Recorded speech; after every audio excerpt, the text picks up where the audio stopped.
Station covering all of the DMV. This is DC News Now. Thank you for joining us for DC News Now at 4. Here's a look at today's top stories all across the DMV.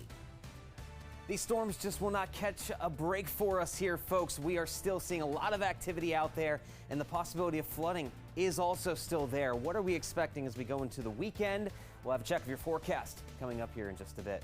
Also on DC News Now at 4, a serial sex assault suspect behind bars, how police caught him, and the appeal they're making to women this afternoon.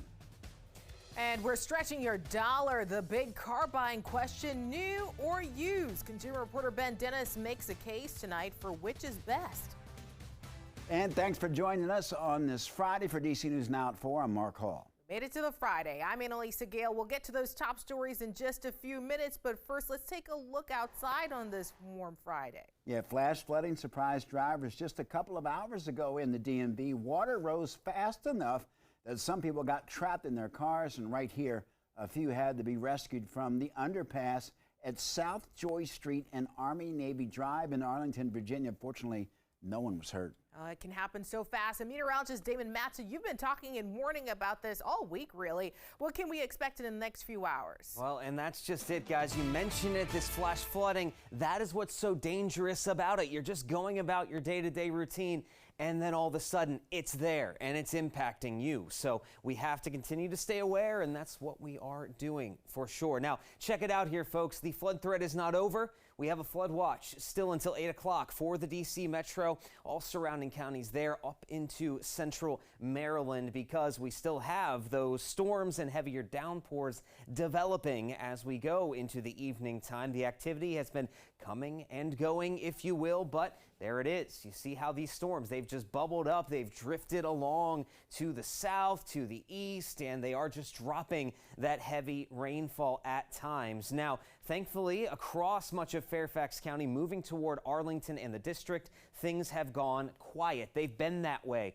for the last couple of hours, letting that water come back down in some of those flooded areas. We do have a heavier storm down toward Dumfries and Prince William County that is drifting down along I-95. So if you plan to commute off to the south on I-95 here within the next hour or two, please be aware you may be running into those heavier downpours. And here's another storm that just passed Colonial Beach. This was severe warned over Charles County, but thankfully enough, that is drifting away from us here in the DMV. Now, this is ahead of the actual cold front that is crossing the area as we speak. There are a couple of scattered storms in a broken line just to the east of Interstate 81, but we're not really seeing anything major developing along this cold front, thankfully enough, but we still have to be on alert for the chance of a few more storms, some of those heavier downpours developing over the next few hours until we can get that cold front to clear the area by later on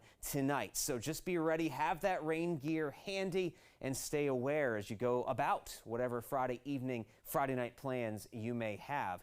Then we quiet down heading into your Saturday morning. But folks, this is not the end of this activity. The weekend's looking a little bit more active, if you will. What is the latest on the storm and flooding threat for Sunday? We'll have your full forecast in just a bit.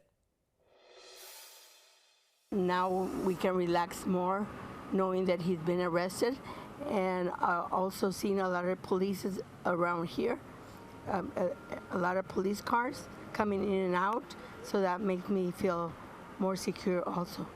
Yeah, people are breathing a sigh of relief after the arrest of a man that Fairfax County Police believe sexually assaulted several women in Northern Virginia. Yeah, new details have linked him to several cases. DC News Now's Tosin Fakile has the latest from police headquarters. Fairfax County Police Chief described the man they arrested as a predator. They say he's 20 years old, and they say he has confessed. Police say they were able to make the arrest through community help, through doorbell cameras and community interaction. We're going to show you the video of the suspect. This is 20-year-old Hin Din, and we're showing you this picture because police believe there may be other people out there who have been victims to this man. Police say 3 women have been victim to him so far. The first incident happened on May 10th at Northern Virginia Community College in Loudoun County. The second in Fairfax County in Chantilly on May 18th, where police say he broke into a victim's house and she fought him off. And after the May 18th incident, police released a sketch that they believe was extremely beneficial to their investigation. The third incident, police say, happened on July 3rd in Chantilly in the same community. In the July 3rd case, police say he grabbed the woman inappropriately and attempted to abduct her. She screamed and the victim's mother intervened and the suspect ran away. Police say they have footage of the suspect following the July 3rd victim through a shopping center, and they also say he followed the victim in the May 10th case. We believe the vehicle could be related and began to pursue that lead.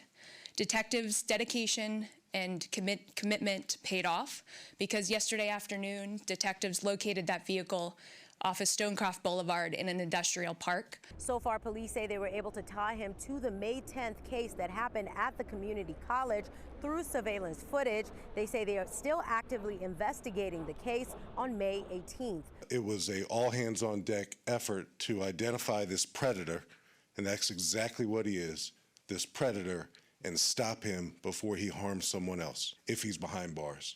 I don't know what you do with a person like this, besides incarcerate him, because he's going to offend again and again and again. Police again are reminding anyone who may have been a victim of this man on the screen, Hin Dinh. They're asking any victims to come forward and talk to police. Dinh is being held without bond. Police say he faces sexual battery and abduction with intent to defile charges. And police say they also expect more criminal charges to follow. We're at the Fairfax County Public Safety Headquarters. I'm Tosin Fakile for DC News Now.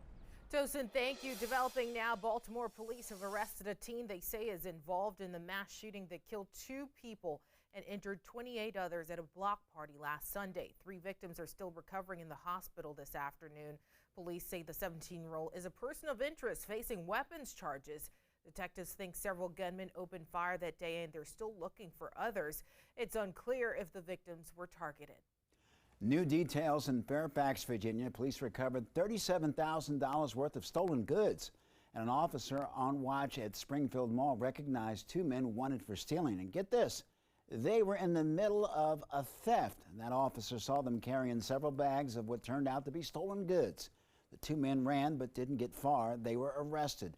And after searching their car and hotel room, police found over 15 large bags of stolen items and a security tag removal device. Those men are facing several charges, including organized retail theft.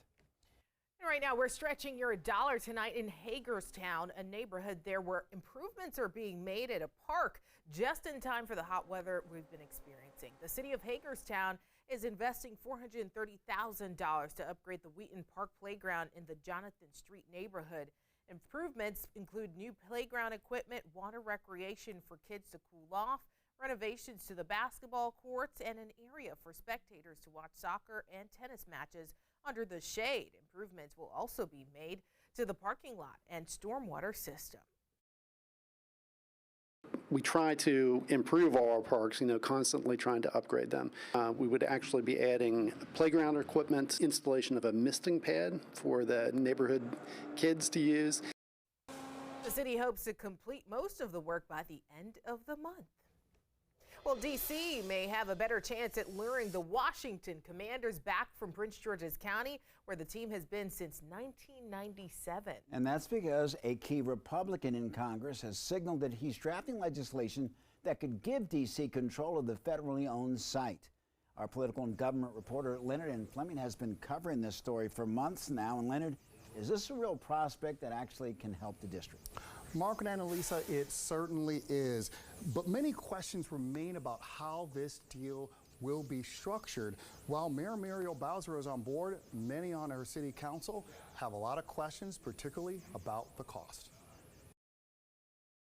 We need our team back in D.C. Season ticket holder Bill King's rooted 20 years for the Washington Commanders football team. Now he's rooting for a major play that could put the new Commander Stadium at the old RFK site. I think it's a very monumental thing to do. Definitely at RFK, that's the center point of D.C. if you ask me. Kentucky Representative James Comer's office confirmed the House Oversight Committee chairman is working on legislation that would allow D.C. control of the RFK site.